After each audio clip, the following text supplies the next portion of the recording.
Hola mi gente, what up though? It's your host who in the neighborhood and the streets the most, J Hodge with In Your Hood, InYourHood.com, and welcome to another episode, another news segment of Hood Sites. We're puzzling you with information, more importantly, disrupting the information that you do not know, and giving you more extensive knowledge on things that you may already know a little bit about. Now, like I always say, start my mornings off at 4:30 every morning. So each news segment is a selective reading from readings that I do daily. And I read every single day, every single morning. Hundreds of articles. And I select one that I feel like is most important or most beneficial. And this knowledge that I give in these news segments is for, like I said, the public, the black community to take with you and apply, not just receive it, but apply it in your personal life in any way that you see fit. We understand everybody don't have the time to sit down and read information. We understand everybody don't pay attention. They neglect it. They choose not to read and not to seek information. And so that's what we're doing. We're here plugging you with the information, disrupting the information that you do not know. So, as always, before we get started, as of recent, I've been giving insiders, and this is another insider that I want to give before I get started. Today, further numbers have came out and revealed themselves. And as it relates to this economy, inflation is an undetermined factor and an undetermined effect that's happening right now. You have some economists who say inflation is going to rise, continue to rise. It's going to be ongoing. So prices are going to continue to go up, and up, and up, and up. But, and that's their prediction. But then you have the Federal Reserve, the Federal Open Market Committee. They're saying that, hey, prices will rise and we'll let it happen. But it's only going to be temporary. It's not going to be long lasting. So there's a war, an inflation war right now. And it has to be paid attention to because it affects you as an investor and it affects you as a consumer. Because either way, you have to position yourself against the risks that comes with inflation, that comes with prices rising, that comes with companies charging higher prices, businesses charging higher prices, people not working as much as the economy needs them to, and a number of other factors that play into your money being affected and possibly devalued because of rising prices. And if there aren't rising wages, then what's going to influence people to come back to work? That's what's happening right now. People are not financially recovering at a consistent or persistent enough basis to even afford the things necessary to go back to work. So if you got kids and you got a family, and the schools, not all schools have returned to in-person learning. So with that being said, you have to be able to afford childcare and just different things to ensure that you will be able to go to work. And then there's just people that feel like this the year for me. I'm tapped out. I'm done working. I'm retired. Then there's people who don't want to do the same thing. Whatever they was doing pre-pandemic, they don't want to do after this because they learned a grave lesson about the business that they within and about the risk associated. Nobody wants to get sick again, and nobody wants to die no time soon this year or next year or any other year after. So there's a lot of life happening, but there's a lot of business happening.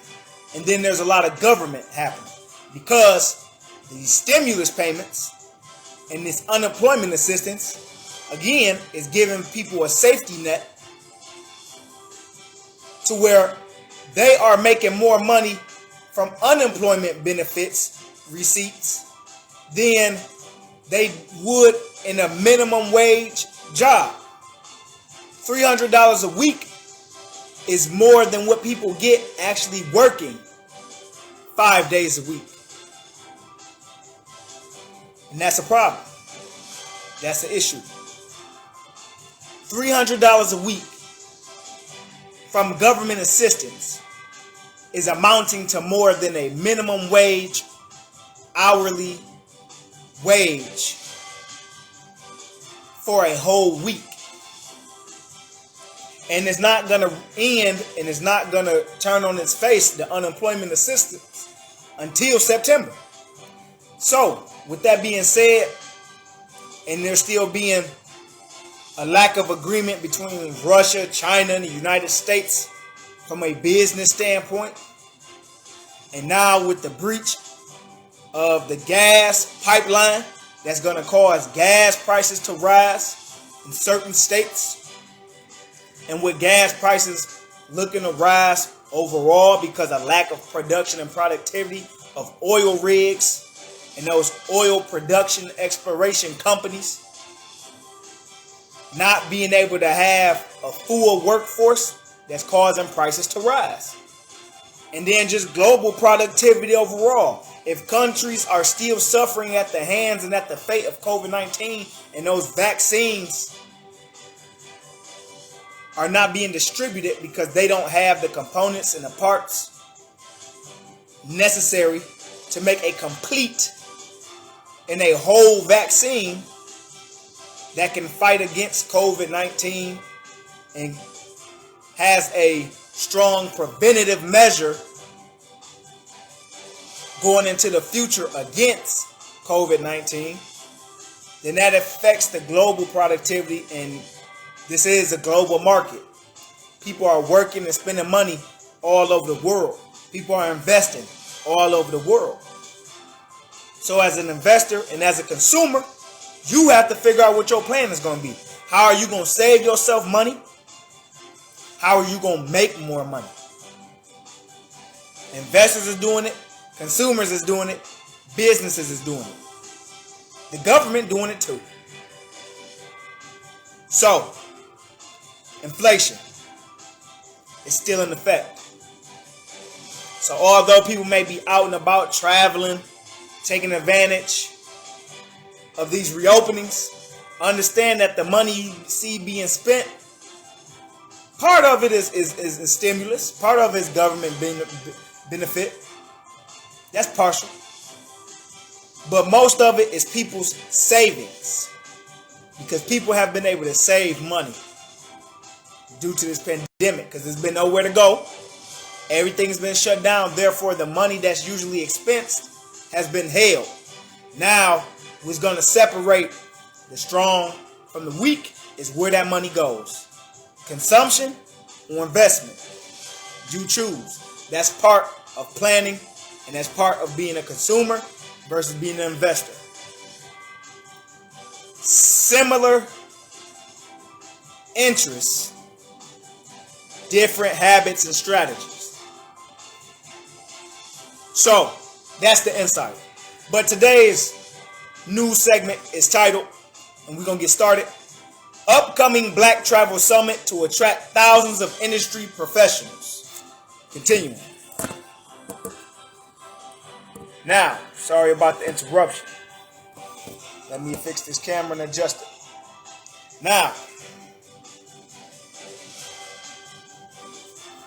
the article begins by saying, the annual Black Travel Summit is a conference, exhibition, awards gala, and global network for industry professionals and enthusiasts to exchange and generate ideas about collaborating with and expanding the Black travel industry.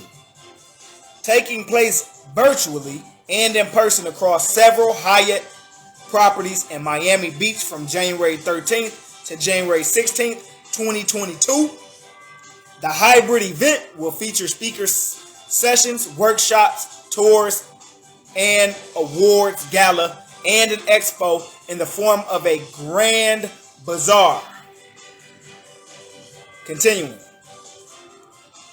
Trailblazers, and there's going to be a list of names, such as Eric Cedino, founder of the Bicycle Nomad, Jeff Jenkins, founder of Chubby Diaries, Isis Brianna, the #1 digital marketing strategist, and Travis Levius, the travel journalist and content creator, are just some of those involved. In addition to the Grand Summit, there will be several mini summits held online that will showcase some of the top black tastemakers, influencers, hospitality industry leaders, and travel lovers. These virtual events will take place throughout this year on June 5th, August 28th, and November 13th. Continuing. This year's partners and sponsors include Hyatt Hotels, the Greater Miami Convention and Visitors Bureau, the Seychelles Tourism Board, and others.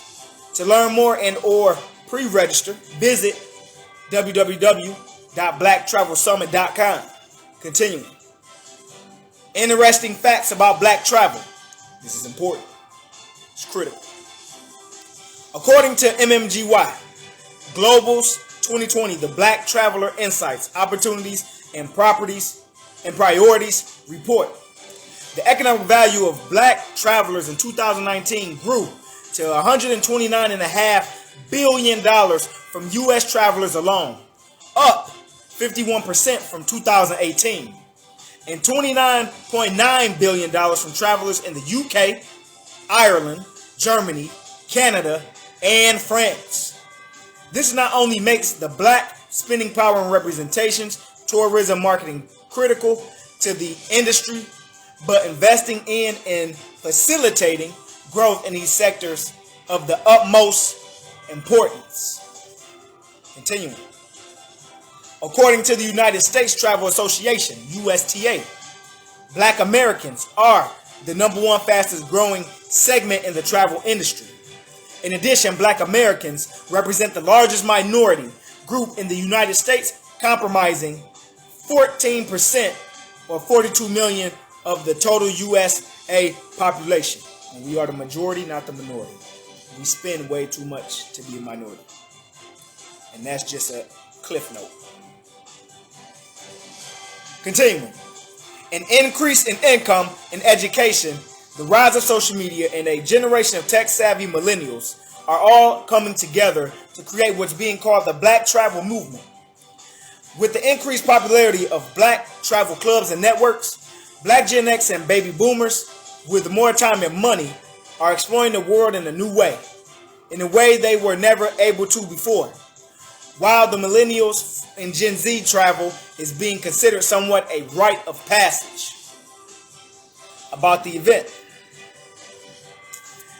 The Black Travel Summit is a premier event highlighting and recognizing black travel industry professionals and travelers, providing a platform to discuss our experiences while traveling, our future in travel, and collaborations with entities within and outside of the travel industry with a focus on elevating black-owned businesses.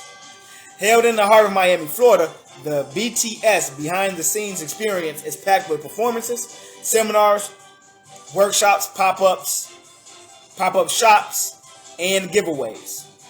The Black Travel Summit's mission is to support and expand and enhance the voice of black travel industry professionals, travelers, and influencers. It pursues this undertaking by creating live and virtual events, thereby fostering opportunities for collaboration within and outside of the black travel community. The Black Travel Summit is passionate about disseminating knowledge on destinations, cultures, trends, and travel products that are inclusive of people of color. For press inquiries, contact 786-322-8153 or email info@blacktravelsummit.com. End of article. So what we have today, is, again, another cultural aspect of what we do and who we are. Black people travel, which is a very booming and expansive industry to come. And once again, and it's been on the rise, but again, we have to be aware of our culture and what we do and how we maneuver. And we create the solutions, our culture creates solutions in our cultural businesses and the things that we put in place to, again, create that cultural advancement and cultural progression. Like I said, the economic value of black travelers in 2019 grew to $129.6 billion from U.S. travelers alone, up 51% from 2018. And the global black market is a total of $29.9 billion from travelers in the UK, Ireland, Germany, Canada, and France. So again, here's a cultural event that started. Why? Because it all stems from our cultural identity and the power within it. We are a majority. Money talks, numbers don't lie. So, with us spending billions and annually trillions of dollars, our cultural group and our cultural identity cannot be minimized or devalued or degraded financially or really socially or politically, because nothing can be done without our cultural group's involvement. So, as a cultural, moral value and principle, traveling is one of those values and one of those principles and one of those morals in our culture. Seeing the world, expanding your thinking, going through different experiences and growing your maturity level and intelligence level, and being able to make an impact from the things that you have identified through traveling to other black places and opening up your eyes to the fact that we are a global people. There is no separation or division. There's different segments, just like a business. A business sells different products, but it all comes from the same company. We have different people, segments of people, but we are all the same culture and group and nation. So this summit is identifying the opportunities, the cultural opportunities that we have in the travel industry.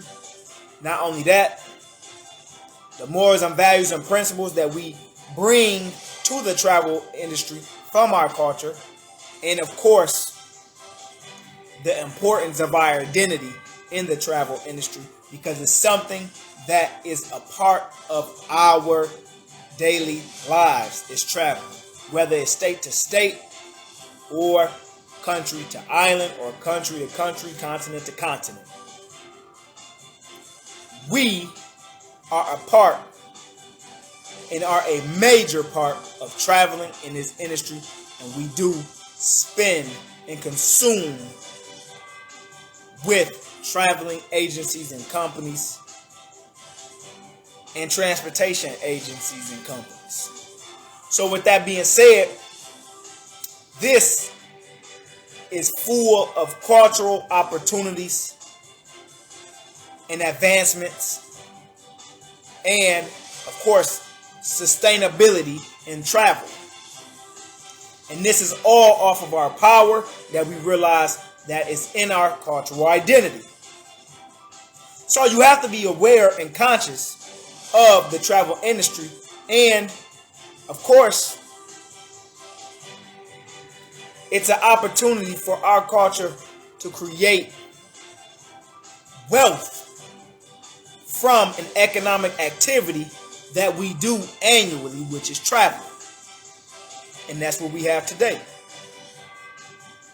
We are the travel industry, and we cannot be misrepresented or underrepresented, because it's for the simple fact that others outside of our cultural group has identified that we are a lucrative opportunity, and we are a expansive and dominating market in the travel industry.